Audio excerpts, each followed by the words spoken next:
Terima kasih Anda masih bersama Sergap pemirsa. Diduga akibat korsleting listrik, belasan rumah di pemukiman padat penduduk ludes terbakar. 3 orang petugas terluka saat berupaya untuk memadamkan api.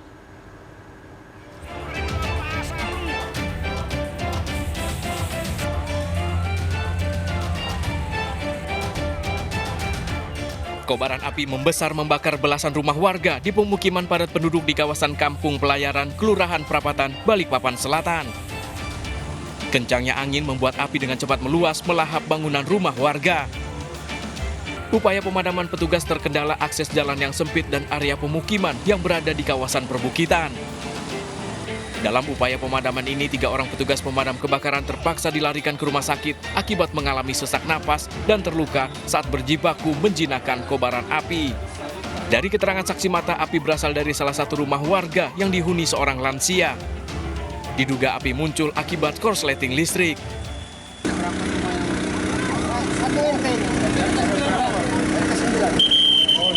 Berapa rumah Pak, sepengetahuan Pak RT?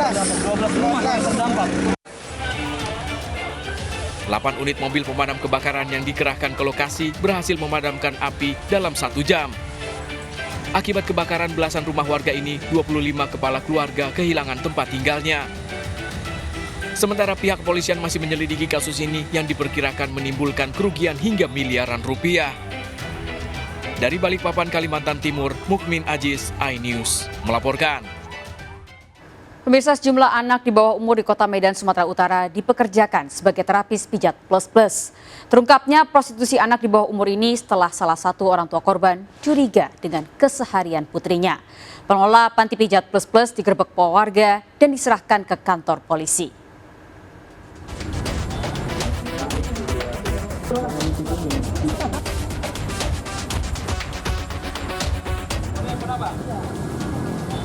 Wanita ini bersama sejumlah warga mendatangi Polsek Medan Labuhan, Kota Medan dan menyerahkan Amor, pria pengelola panti pijat plus. Wanita ini membongkar prostitusi anak yang dilakukan di rumah Spa Mawar, Jalan Haji Anif, Kota Medan karena putrinya salah satu yang dipekerjakan oleh Amor. Terungkapnya kasus pijat plus anak di bawah umur setelah ibu rumah tangga ini curiga dengan komunikasi di handphone putrinya bersama sejumlah orang dewasa pria dan tawar-menawar harga kencan. Yang jelasnya tadi dapat di depan Yapin tadi, pancingannya anak itu, kawan dia, nak diambil tadi mau dijemput, dibawa lagi angkat ke sana. Ini dibawa kemana Bu? Aku Pak cerita anak-anak ini kerja, tapi kerja dikasih rumah, kasih makan, kasih duit. Yang jelasnya aku adalah jadi anak ayam. Amor dalam pemeriksaan di kantor polisi mengakui mempekerjakan anak di bawah umur sebagai pemijat pria dewasa, namun Amor mengelak menjual para pekerjanya untuk prostitusi. Kencan antara korban yang masih berstatus pelajar dengan pelanggan pijatnya dilakukan secara pribadi di dalam kamar. Ada anggota ini kata si Adel sama aku jemput kemari. Tahu-tahunya aku jemput kemari, mengajak masyarakat situ yang udah bilang. Iya. Memang banyak, memang sering anak-anak sebagai pekerja. Baru itunya.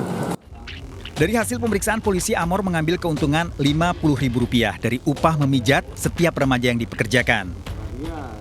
Amor merekrut para korban dengan iming-iming dari korban sebelumnya yang telah bekerja dan memperoleh berbagai barang berharga. Jadi untuk anak, untuk pekerjaan di sana yaitu untuk kusuk ataupun untuk pijat. Namun nantinya apabila ada tamu yang melakukan penawaran untuk pelayanan yang lebih, langsunglah pada saat itu terjadi tawar-menawar.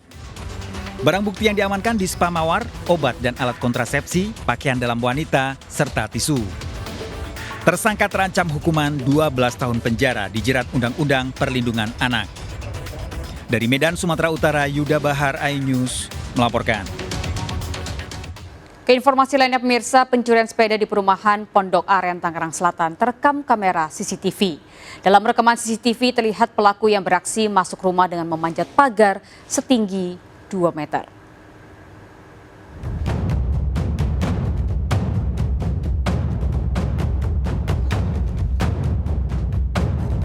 Dalam rekaman CCTV terlihat pelaku masuk rumah dengan cara memanjat pagar setinggi 2 meter di sebuah perumahan di Pondok Aren, Kota Tangerang Selatan. Pelaku lalu mencongkel jendela rumah korban dan menggasak 1 unit sepeda dan 1 unit laptop. Pelaku yang beraksi seorang diri berupaya menggotong sepeda melewati pagar rumah. Nah, terus dia naik di papakan yang di pagar. Dia loncat, terus dia masuk pakai jendela. Pemilik rumah sudah melaporkan kejadian ini ke polisi dan berharap pelakunya segera ditangkap. Dari Tangerang Selatan, Nunung Purnomo, iNews melaporkan. Pemirsa, waspada pencurian sepeda saat siang hari juga terekam kamera CCTV. 2 remaja dari garasi rumah warga di Jalan Padat Karya, Pontianak Timur, Kalimantan Barat. CCTV ini merekam aksi pencurian sepeda yang dilakukan 2 remaja dari garasi rumah warga, Jalan Padat Karya, Pontianak Timur, Kalimantan Barat. Berbekal rekaman CCTV, polisi menangkap 1 pelaku dengan barang bukti berupa sepeda hasil curian pelaku. Pelaku mencuri karena desakan kebutuhan lebaran dengan operandi mengawasi lokasi permukiman warga yang sepi, dan kemudian kedua pelaku langsung nekat mencuri. Pelaku terancam hukuman 5 tahun penjara dan polisi masih memburu rekan pelaku yang kabur.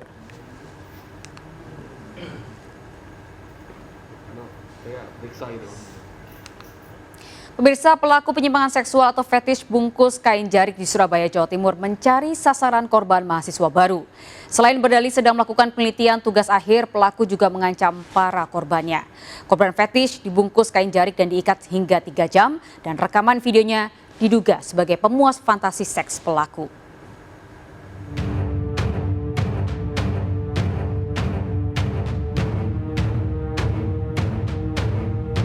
Dalam video amatir ini, korban penyimpangan seksual yang mengikuti perintah seorang mahasiswa Fakultas Ilmu Budaya Universitas Airlangga untuk membungkus diri dengan kain jarik dan diikat. Korban mengikuti untuk dibungkus menyerupai mayat selama 3 jam karena pelaku berdalih sedang melakukan penelitian. Padahal, pelaku merekam adegan pembungkusan hingga berwujud seperti mayat yang akan dikubur, diduga untuk fantasi seks pelaku dengan benda mati atau fetis. Salah satu korban fetis, seorang mahasiswa di kota Surabaya, menuruti kemauan pelaku karena ancaman. Pelaku juga menjadi panitia ospek bagi mahasiswa baru sehingga membuat korban menurut. Oh, ini orang kayaknya mau menekan aku, ancamannya karena nanti ospek kamu disusahkan. Nah, itu kan kayak bikin kepikiran maba kan. Dia tuh nggak mandang dulu gitu, itu seremnya. Karena dia nggak ya sebenarnya kalau di lingkungannya sendiri udah serem juga sih. Tapi dia juga ngincer orang-orang di luar UNER gitu, di ITS, di UPN pun dia di DM juga. Ya karena pertama pembahasan yang sangat tabu itu dipaksakan kepada saya. Kayak ayo bahas ini, nonton film ini, nonton film itu, ajakan yang sangat tabu banget gitu, dan ada unsur pemaksa dan intimidasi di sana. Terungkapnya perilaku ini setelah salah satu korban mengunggah pengalamannya melalui media sosial hingga bermunculan korban lain. Bahkan Universitas Airlangga telah menerima belasan laporan secara online korban penyimpangan seksual ini. Sedangkan polisi meminta para korban untuk melaporkan kasus penyimpangan seksual yang terjadi guna memudahkan penyelidikan. Pelaku diduga juga pernah mendapat sanksi sosial karena penyimpangan seksual yang dilakukan ke pergok warga. Belum ada laporan sejauh ini, makanya kami menghimbau ya untuk berpartisipasi memberikan pelaporan sehingga patut diduga suatu perbuatan tindak pidana ini dapat dilakukan secara cepat dan meringankan atau mempermudah penyidik. Dari data Universitas Airlangga, 2 tahun lalu pelaku pernah dilaporkan seorang korban ke Dekan Fakultas Ilmu Budaya karena melakukan penyimpangan seksual serupa. Pelaku mahasiswa angkatan 2015 kemudian mendapat tindakan langsung dari Badan Eksekutif Mahasiswa. Setelah mendapat teguran, pelaku jarang mengikuti kegiatan di kampus, termasuk dosen pembimbingnya yang kehilangan jejak, bahkan tugas akhirnya belum diselesaikan. Dari Surabaya, Jawa Timur, Tim Liputan Kontributor iNews melaporkan.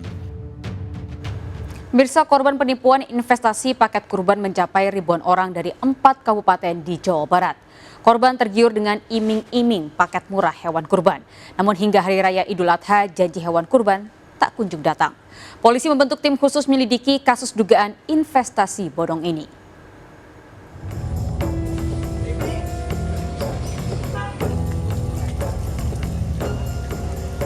Rumah beserta mobil milik terduga pengelola investasi bodong berkedok paket kurban di desa Limbangan Sari, Cianjur, Jawa Barat ini dipasangi garis polisi.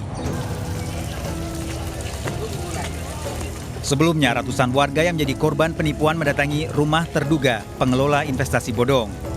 Polisi juga membentuk tim khusus untuk menyelidiki kasus dugaan investasi bodong paket kurban. Sudah ada pelaporan dari para korban.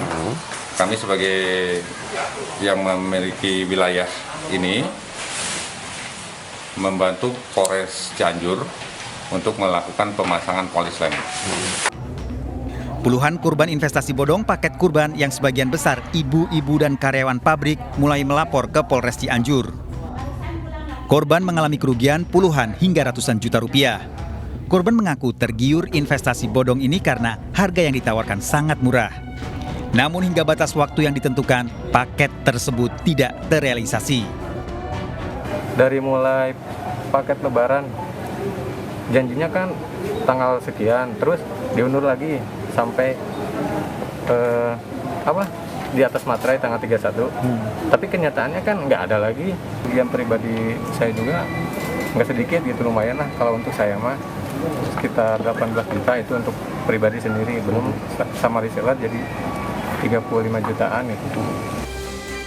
Menurut kuasa hukum, salah satu korban ada 80 orang yang direkrut pelaku menjadi ketua arisan yang masing-masing membawahi 200 orang. Hingga kini baru 3 ketua yang melapor ke polisi dengan kerugian 500 juta rupiah hingga 3 miliar rupiah.